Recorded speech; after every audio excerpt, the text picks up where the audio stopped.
All right, thank you, Megan. Coming up on 5:04 this morning, President Trump says he'll travel to the Middle East next week. It's part of a victory lap for his role in helping to broker a ceasefire and hostage deal between Israel and Hamas, widely seen as a first step towards ending the two-year conflict. Bradley Blackburn has more.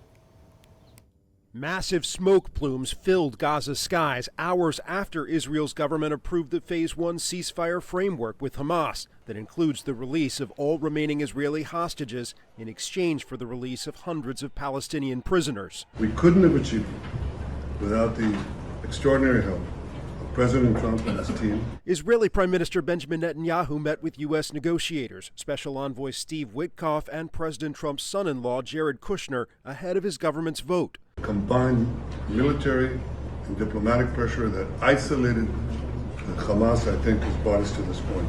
Israel is now tasked with pulling back its military forces to an agreed-upon line within a certain time frame. Hamas is expected to turn over the remaining 48 hostages, both alive and deceased, early next week. The hostages will be coming back Monday or Tuesday.